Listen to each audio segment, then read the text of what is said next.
Shalom. Shalom. Ada sukacita hari ini, amin. Yang di rumah pun ada sukacita hari ini, amin. Mari bersama-sama pada hari ini kita mau bersama-sama naikkan pujian kita. Kita bersyukur karena Tuhan masih memberi kesempatan di situasi yang tidak menentu ini. Tuhan masih memberikan kesempatan untuk kita menaikkan pujian dan penyembahan bagi Dia. Mari angkat setiap hatimu pagi hari ini.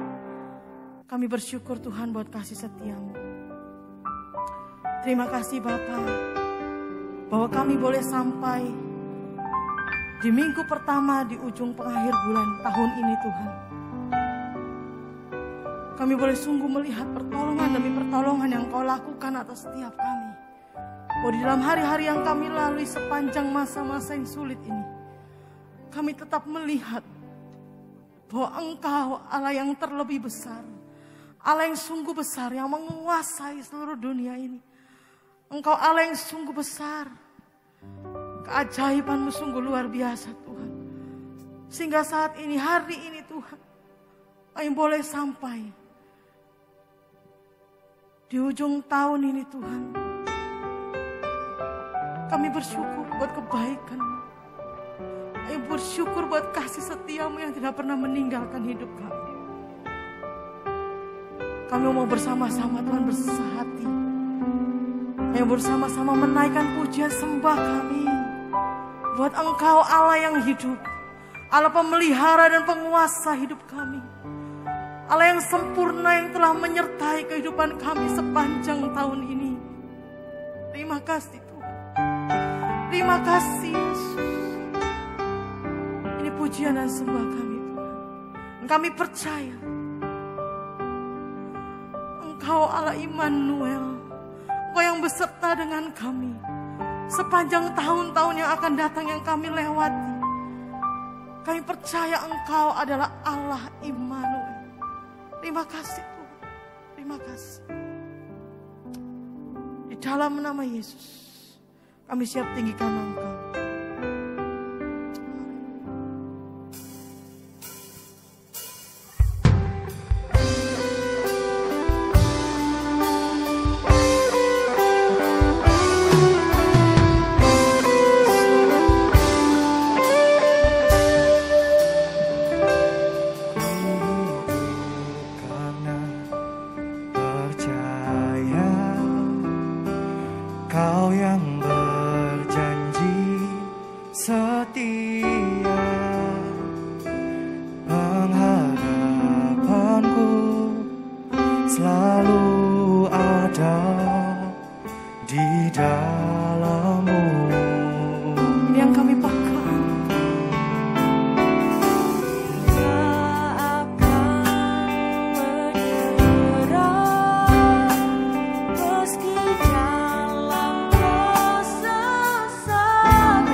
Seluruh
yang kami yakini Tuhan.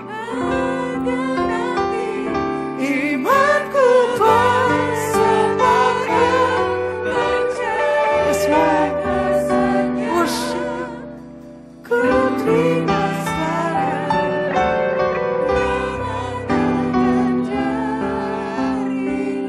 mari dengan iman lebih lagi katakan aku punya Tuhan Yesus. Mendengar setiap seru doa kami Tuhan yang telah berjanji. Kami mau bersepakat bersehati pagi ini. Dengan setiap iman kami mau katakan imanku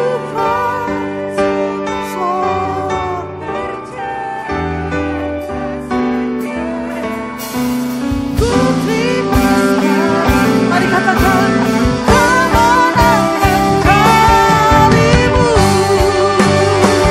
Aku punya Tuhan yang besar, yang tak berjanji dan sanggup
boleh besar, kesusahan kami boleh sangat dalam, tapi kami mau lihat pagi hari ini, kami punya Tuhan yang besar, lebih besar dari masalah kami, lebih besar dari kesusahan kami.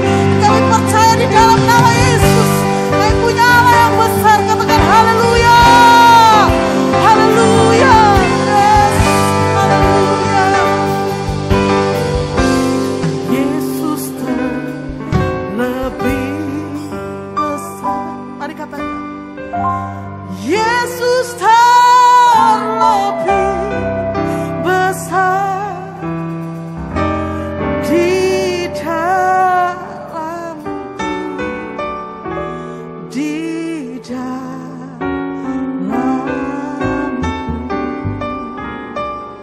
Mari dengan imanmu katakan, Yesus terlebih besar, Yesus terlebih besar. Sing your Lord. Di dalamku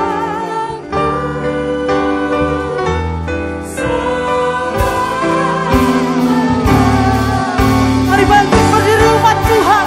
Mari serukan namanya, katakan Yesus terlebih. Mari bangkit berdiri. Mari katakan Engkau terlebih besar Tuhan.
jiwaku bernyanyi, karena Roh-Mu ada dalamku.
Hanya di dalam Tuhan, amin.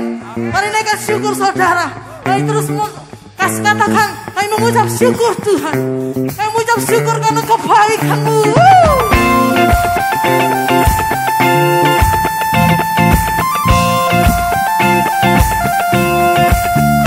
Kasih yang begitu besar, katakan, lebih kuat dari dosa.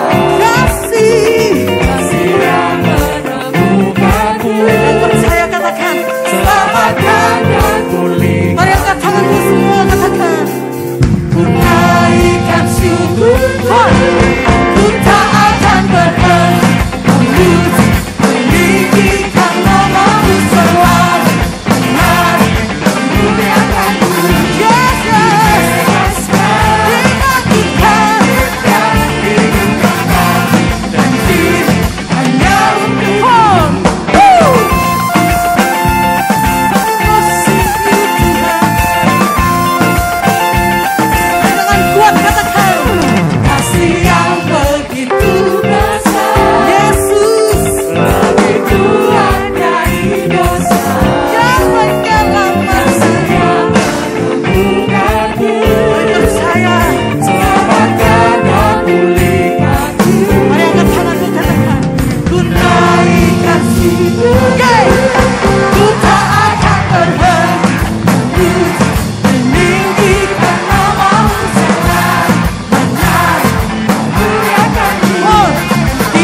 pikiranmu. Mari silakan dulu Bapak Ibu Saudara yang terkasih. Yang di rumah pada malam hari juga. Mari siapkan hatimu, pikiranmu. Kita akan terima firman Tuhan. Haleluya Yesus. Mari percaya. Yes Lord. Amin. Kau sungguh mengenal setiap kami.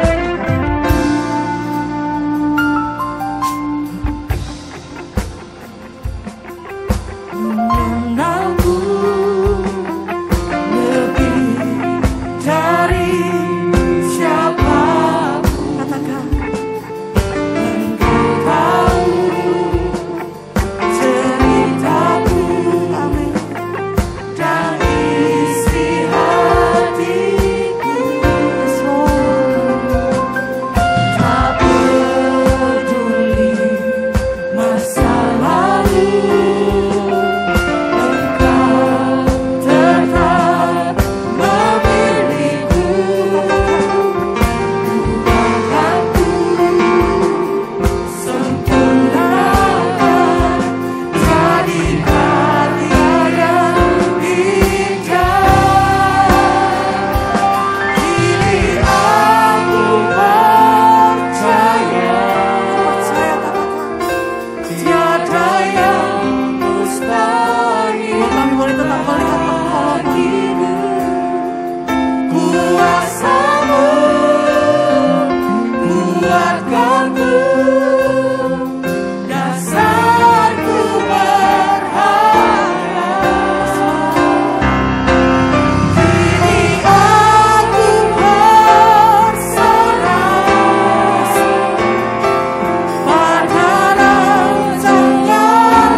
Masa lalu kita sudah berlalu.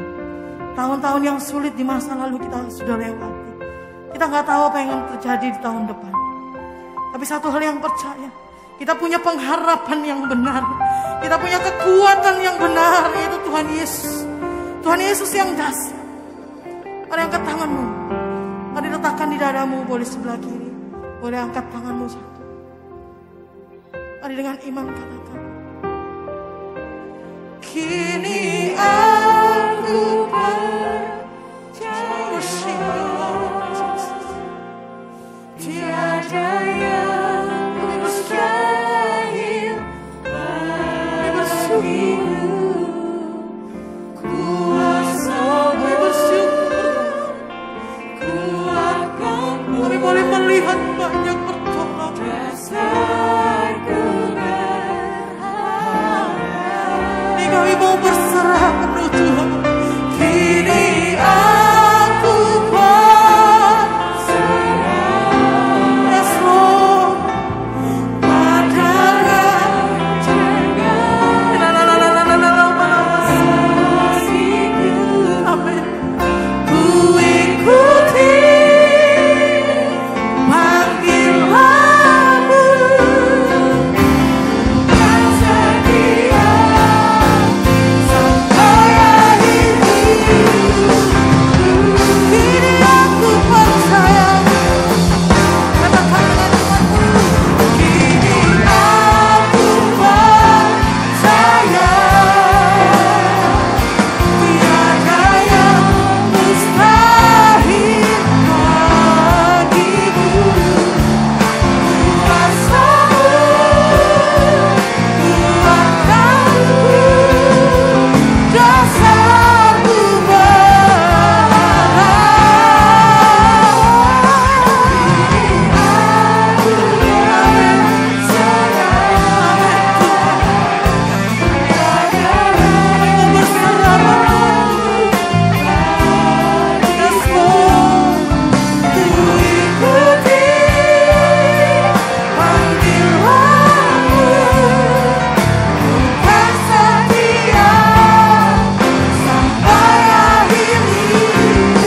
Mari katakan dengan imanmu, apapun yang terjadi, ku ikuti panggilan-Mu, bukan setia sampai akhir hidup. Apapun keadaan kami mau tetap ku ikuti panggilan-Mu, bukan setia sampai akhir hidupku.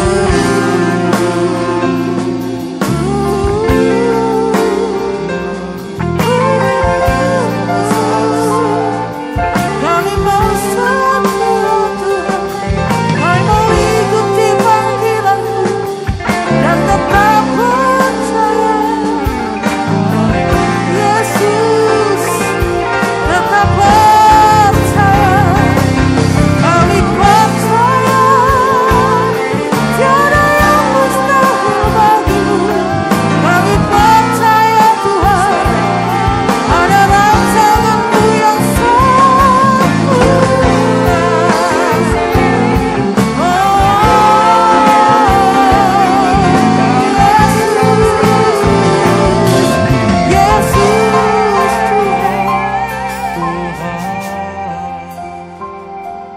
Hari ini kami mau dengar firman-Mu Tuhan, sebab kami percaya hanya tinggal firman-Mu yang akan tetap menguatkan setiap kami, menguatkan setiap pribadi kami. Mungkin saat ini kami ada di dalam masalah yang berat, mungkin saat ini kami ada di dalam kesusahan yang berat, atau mungkin keluarga kami, teman kami, saudara kami, saudara kandung kami, atau siapapun yang dekat dengan kami sedang mengalami kesusahan, kesakitan, yang ada di rumah sakit, yang ada dimanapun Tuhan. Kami percaya Tuhan, saat kami menaikkan sembah kami, saat kami menaikkan pujian kami, ada kuasa yang mengalir atas setiap kami, ada kuasa yang mengalir atas setiap keluarga yang kami doakan, ada kuasa yang mengalir atas setiap saudara kami yang sedang kesusahan, yang kami terus bawa di dalam doa. Dan kami percaya tiada yang mustahil bagi Engkau, bahwa hari ini Kau menguatkan setiap kami dengan firman-Mu. Kami akan terima firman-Mu, kami akan buka setiap hati kami. Kami mau Engkau sendiri yang berfirman atas setiap kami. Terima kasih Bapak. Di dalam nama Yesus. Mari yang siap terima firman Tuhan bersama katakan amin. Haleluya. Shalom Bapak Ibu Saudara yang dikasihi Tuhan, apa kabar? Senang berjumpa kembali meskipun melalui online. Ini adalah untuk memenuhi permintaan dari Ibu Gembala supaya saya bisa mengisi firman Tuhan untuk acara doa malam, kalau nggak salah ingat hari Rabu ya. Puji nama Tuhan, suatu kehormatan bagi saya meskipun jauh masih diingat ya oleh Ibu Gembala saudara sekalian, dan semoga saudara juga masih ingat kepada saya dan masih kangen juga kepada saya. Terima kasih ya, puji Tuhan, jaga kesehatan senantiasa. Karena musim COVID ini Indonesia cukup berbahaya. Kalau di Australia sudah cukup stabil, orang banyak yang sudah tidak memakai masker. Bapak Ibu lihat belakang saya, ini adalah playground di mana anak-anak bisa bermain di sini. Nah, ini karena masih pagi, jadi belum ada banyak orang yang datang ke tempat ini. Untuk mempersingkat waktu, saya akan membaca satu ayat sebagai pembuka, yaitu di dalam Yohanes pasal yang keempat, ayat yang ke-24. Allah itu roh, barang siapa menyembah dia harus menyembahnya dalam roh dan kebenaran. Firman Tuhan yang akan saya sampaikan adalah bertemakan pujian dan penyembahan yang membawa kemenangan. Kiranya saudara memiliki kerinduan bahwa setiap pujian atau penyembahan yang Bapak Ibu lakukan itu tidak sekedar tradisi, kebiasaan memuji dan menyembah, tetapi adalah pujian penyembahan yang bisa membawa kemenangan untuk kita semua. Dari satu ayat yang saya baca itu tadi, itu berdiri dari satu cerita di mana terjadi percakapan antara perempuan Samaria dengan Tuhan Yesus. Ya, dari ayat-ayat itu yang saya baca, satu perikop itu, ada 3 hal saja. Ya, ada 3 hal yang dapat saya sampaikan untuk saudara sekalian. Bagaimana pujian dan penyembahan yang kita naikkan itu bisa membawa kemenangan khusus untuk kita.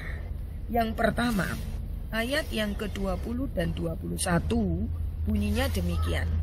Nenek moyang kami menyembah di atas gunung ini, tetapi kamu katakan bahwa Yerusalemlah tempat orang menyembah. Kata Yesus kepadanya, percayalah kepadaku hai perempuan, saatnya akan tiba bahwa kamu akan menyembah Bapa bukan di gunung ini dan bukan juga di Yerusalem. Yang pertama, pujian dan penyembahan yang bisa membawa kepada kemenangan itu adalah pujian dan penyembahan yang dilakukan bukan berdasarkan dari pola pikir yang salah. Perempuan Samaria ini pola pikirnya seperti nenek moyangnya. Kalau mereka mau menyembah Tuhan, mereka harus pergi ke gunung. Itu kepercayaan mereka. Dan orang Yahudi sebenarnya pun berpikir bahwa kalau mereka mau menyembah kepada Tuhan, mereka harus pergi ke Yerusalem. Contohnya saja seperti di dalam kitab Daniel, Bapak Ibu Saudara sekalian. Di dalam kitab Daniel ayat pasal yang ke-6 ayat yang ke-10 itu dituliskan demikian. Demi didengar Daniel bahwa surat perintah itu telah dibuat, pergilah ia ke rumahnya. Dalam kamar atasnya ada tingkap-tingkap yang terbuka ke arah Yerusalem. 3 kali sehari ia berlutut, berdoa serta memuji Allahnya seperti yang biasa dilakukannya. Jadi Daniel pun kalau berdoa itu selalu mencari tempat di mana arahnya Yerusalem itu. Ya, makanya seperti orang-orang yang di luar kita, mereka kan harus ada kiblatnya untuk mereka bisa melakukan doa mereka. Tetapi Yesus mengatakan kepada perempuan Samaria, akan tiba saatnya bahwa kamu tidak akan lagi menyembah dalam roh, tidak akan menyembah Allah itu di gunung atau di Yerusalem. Tuhan tidak menentukan tempat. Karena apa? Memang Tuhan tidak dibatasi oleh waktu. Tuhan tidak dibatasi oleh tempat. Ya, karena memang Dia adalah roh adanya. Nah, saudara, saya memberikan contoh, satu contoh saja. Ketika Rasul Paulus itu melayani di Filipi, dia memberitakan Injil. Nanti bisa Bapak Ibu Saudara baca di dalam Kisah Rasul pasal yang ke-16 ayat 23 dan 24 khususnya. Itu diceritakan bahwa Rasul Paulus itu ditangkap. Ya, pada waktu itu dia pelayanan bersama dengan Silas. Dia ditangkap, dimasukkan ke dalam penjara, dituliskan bahwa itu penjaranya paling tengah. Ya, saya percaya bahwa kalau itu penjara paling tengah, mungkin saja kondisinya gelap. Ya, dia tidak bisa melihat di mana mataharinya. Mungkin ya, saya rasa begitu. Dan saya membayangkan pasti kondisinya juga pengap, itu saja. Dan lain dari itu juga dikatakan bahwa Paulus dan Silas itu dalam kondisi dibelenggu kakinya, saudara. Jadi kalau dia mau mencari posisi yang tepat untuk dia berdoa, misalnya saja di mana kira-kira ke arah Yerusalem, saya percaya tidak ada kesempatan untuk itu. Kalau dia memiliki pola pikir seperti pola pikirnya orang Samaria atau perempuan Samaria tadi, dia tidak akan bisa melakukan doa dengan jelas, atau dia tidak bisa melakukan penyembahan dengan enak. Maksud saya begitu ya, tidak bisa melakukan penyembahan dengan enak. Tetapi ini dia bisa lakukan dalam kondisi terikat, ya, dalam kondisi dibelenggu, dia tetap bisa menyembah Tuhan. Dia menyanyikan puji-pujian. Nggak tahu pujiannya apa itu. Ya, pada waktu itu yang jelas kita tahu bahwa pujiannya dari Paulus dan Silas membawa kemenangan. Buktinya apa? Engsel-engsel pintu penjara akhirnya menjadi terbuka. Dan orang tahanan banyak yang kaget pada waktu itu. Wah, bagaimana ini bisa terjadi? Itulah pujian dan penyembahan yang dilakukan tidak berdasarkan pola pikir yang salah.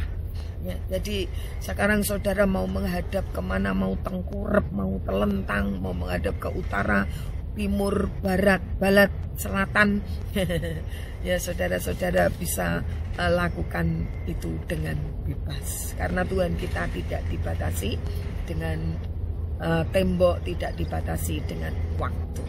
Itu yang pertama. Yang kedua, Bapak Ibu Saudara, yang kedua, pujian dan penyembahan yang bagaimana yang membawa kepada kemenangan. Pujian dan penyembahan yang dilakukan di dalam roh. Mengapa kita harus melakukan doa kita atau pujian kita atau penyembahan kita itu dalam roh? Sebab Allah kita itu adalah roh adanya. Tadi di dalam Yohanes pasal 4 ayat yang keempat yang kita baca. Ya, karena kamu akan menyembah Allah di dalam roh dan kebenaran. Ya, yang kedua, melakukan penyembahan itu di dalam roh. Ya, karena Allah kita adalah roh adanya. Makanya Tuhan menciptakan manusia itu terdiri dari 3 unsur. Roh, jiwa, dan tubuh. Karena apa? Tujuannya itu demikian. Karena Allah kita adalah roh, maka Tuhan menciptakan manusia itu ada unsur rohnya juga. Karena apa? Ketika memuji dan menyembah bisa dilakukan di dalam roh. Itu yang Tuhan mau. Nah, maksudnya apa ini? Kita mesti menyembah roh, menyembah Allah itu dengan roh. Kalau saudara melihat membaca firman di dalam 1 Korintus pasal 2 ayat yang ke-10 dan pasal 14 ayat 1 dan 2. Lebih baik saya baca ayat ini, 1 Korintus pasal yang ke-12 ayat yang ke-10, dikatakan demikian. Kepada yang seorang roh memberi kuasa untuk mengadakan mujizat, dan kepada yang lain ia memberikan karunia untuk bernubuat, dan kepada yang lain lagi ia memberikan karunia untuk membedakan bermacam-macam roh. Kepada yang seorang ia memberikan karunia untuk berkata-kata dengan bahasa roh, dan kepada yang lain ia memberikan karunia untuk menafsirkan bahasa roh itu. Nah, ini coba perhatikan bahwa kepada yang seorang ia memberikan karunia untuk berkata-kata dalam bahasa roh. Ya, jadi Allah itu memberikan karunia untuk kita bisa berkata-kata dalam bahasa roh. Bahasa roh itu bukan bahasa manusia, Bapak Ibu Saudara ya, tetapi bahasa malaikat, yang mana manusia yang lain itu tidak mengerti bahasa kita. Yang mengerti itu antara Allah dengan kita. Makanya kejarlah ini. Yang belum memiliki karunia bahasa roh itu minta kepada Tuhan. Ya, kalau kita berdoa dengan bahasa roh, hanya Allah dan kita yang tahu. Dalam kelemahan kita, Tuhan memberikan kekuatan kepada kita supaya kita berdoa di dalam roh. Jangan pikir berdoa di dalam roh itu tidak ada manfaatnya. Saudara, ceritanya, suami saya itu paling berhati-hati sekali dalam berkendaraan. Ya, dia tidak mau berurusan dengan polisi. Ya, polisi di Australia ini adalah polisi yang tidak bisa disuap. Tiba-tiba kalau kita melakukan kesalahan bisa ditangkap. Artinya ditangkap itu tiba-tiba ada surat kiriman dari kepolisian bahwa telah melakukan pelanggaran. Makanya suami saya itu sangat berhati-hati. Suatu saat ketika Tuhan mengizinkan kami bekerja delivery, jadi karena memang belum ada pekerjaan tetap, makanya pekerjaan yang bisa kami lakukan adalah delivery. Dari franchise yang saya buka, toko yang saya buka itu meminta suami saya untuk bisa nggak delivery. Suami saya katakan bisa. Jam 4 pagi saya sudah berangkat untuk kirim roti itu kepada yang order. Nah, saudara tahu, saya karena tidak ada kesempatan untuk berdoa lebih banyak, akhirnya ketika delivery itu yang saya lakukan adalah berdoa di mobil. Saudara, ketika saya sudah masuk mobil, mulai berangkat dari rumah, saya tidak tahu, roh itu memimpin saya untuk berdoa dalam bahasa roh. Terus hampir 30 menit itu saya berdoa dalam bahasa roh, sedikit-sedikit saja dengan bahasa kita. Ya, sedikit-sedikit saja, tetapi banyaknya adalah bahasa roh. Ketika saya hampir amin, dan saya sudah amin waktu itu ya, saya sudah amin, suami saya kata, oh gitu, tiba-tiba, oh untung itu ada mobil, jadi mobil saya tertutup dengan mobil yang lain. Dia tidak sadar kalau yang di sebelah sana itu ada polisi yang sedang mengintai. Dan saudara, Tuhan itu melindungi, Tuhan itu menyertai. Ya, ini kemenangan sederhana yang bisa saya sharekan untuk saudara sekalian. Pernah terjadi teman-teman dari Ibu Gembala saya, Ibu Pendeta Lili Lasmanto yang saya kasihi. Ya, tidak perlu saya sebutkan namanya, tapi saya juga kenal. Pada waktu itu naik kendaraan umum, dia dideketin sama seseorang yang memang mencurigakan. Yang dia lakukan apa? Dia bahasa roh terus, berbahasa roh bla bla bla bla bla. Akhirnya saudara, orang yang mau berniat jahat itu tidak melakukan kejahatan. Karena apa? Dikatakan, sempat didengar bahwa oh ternyata orang ini orang gila ya. Yang berbahasa roh ini orang gila. Jadi apa? Tidak jadi mengalami hal-hal yang tidak baik. Ada untungnya ya.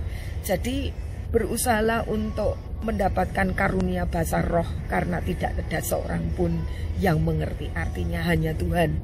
Dan Tuhan bisa memberikan kekuatan kepada kita yang lemah melalui bahasa roh ini. Tapi bahasa roh jangan dipelajari. Misalnya saja Bapak, Ibu, Saudara mendengarkan hamba-hamba Tuhan yang ada di gereja berbahasa roh, maka saudara ingin belajar hamba. Ya, tidak perlu begitu, minta saja, biar secara flowing Tuhan memberikan itu kepada Bapak Ibu Saudara. Itu yang kedua, ya. Jadi pujian dan penyembahan yang bisa membawa kepada kemenangan adalah pujian yang dilakukan di dalam roh. Yang ketiga, pujian dan penyembahan yang dilakukan dalam kebenaran. Di dalam ayat yang ke-24 tadi dari Yohanes pasal 4 juga dikatakan kamu akan menyembah Allah di dalam roh dan kebenaran. Ini adalah apa artinya? Hubungannya dengan si penyembahnya. Kita yang melakukan pujian dan penyembahan itu harus hidup di dalam kebenaran. Kita harus hidup di dalam kebenaran. Kalau kita tidak hidup di dalam kebenaran, pujian dan penyembahan yang kita lakukan itu hanya sekedar pujian dan penyembahan yang tidak ada artinya. Ya, saya ingin memberi contoh, yaitu Daniel. Daniel di dalam kitab 1 Samuel, ya, 1 Samuel pasalnya yang ke-13 ayat yang ke-14 dikatakan demikian. Tetapi sekarang kerajaanmu tidak akan tetap. Tuhan telah memilih seorang yang berkenan di hatinya, dan Tuhan telah menunjuk dia menjadi raja atas umatnya, karena engkau tidak mengikuti apa yang diperintahkan. Karena engkau tidak mengikuti apa yang diperintahkan Tuhan kepadamu. Tetapi sekarang, saya ulangi ya Bapak Ibu Saudara, tetapi sekarang kerajaanmu tidak akan tetap. Tuhan telah memilih seorang yang berkenan di hatinya, dan Tuhan telah menunjuk dia menjadi raja atas umatnya, karena engkau tidak mengikuti apa yang diperintahkan Tuhan kepadamu. Ini adalah firman Tuhan kepada Saul. Saul itu memberitahu, Tuhan itu memberitahu, minta maaf kalau saya salah. Ya, Tuhan itu memberitahu kepada Saul bahwa kerajaanmu tidak akan tetap. Tuhan itu sudah memilih seorang yang berkenan kepadanya, yaitu Daud. Saudara, kalau sudah dikatakan berkenan, berarti Tuhan menganggapnya bahwa segi kehidupan, aspek kehidupan atau apapun juga yang dilakukan oleh Daud itu berkenan di hati Tuhan. Ya, di hati Tuhan. Itulah Daud. Ya, makanya Tuhan katakan menyembah Allah di dalam roh dan kebenaran. Yang menyembah Tuhan itu harus hidup di dalam kebenaran. Daud hidup berkenan kepada Tuhan. Buktinya apa? Buktinya ketika Daud itu seorang yang terkenal sebagai pemuji dan penyembah yang luar biasa di Israel. Ya, ketika dia baru main kecapi, ya, baru main kecapi, ini belum keluar kata-kata, baru main kecapi, maka setan yang ada di dalam Saul pergi. Nah, ini kemenangan besar, bukan? Ini kemenangan besar. Olehnya kita harus introspeksi supaya sudahkah kita ini melakukan hidup di dalam roh dan kebenaran, hidup di dalam kebenaran, supaya apa pujian yang kita lakukan itu adalah pujian yang bisa membawa kepada kemenangan. Ya Bapak Ibu Saudara, satu contoh saja, ya mestinya ada yang lain, tapi saya rasa sudah cukup, ya sudah cukup. Nanti Bapak Ibu bisa melakukan firman Tuhan di rumah, ya di dalam kehidupan kita masing-masing. Bagaimana supaya penyembahan dan pujian yang kita lakukan itu bisa membawa kemenangan. Ya, saya berharap kita semua menjaga hidup dalam kesehatan juga. Sekali lagi tadi di awal sudah saya katakan, karena begitu ngerinya, ya begitu ngerinya. Kami di Australia, di gereja saya khususnya juga sudah buka gerejanya, dan saya juga bisa beribadah dengan leluasa, semua karena kemurahan Tuhan. Tetapi saya sangat merasa prihatin dengan kondisi Indonesia yang belum pulih. Ya, Tuhan memberkati Bapak Ibu Saudara sekalian. Bye bye.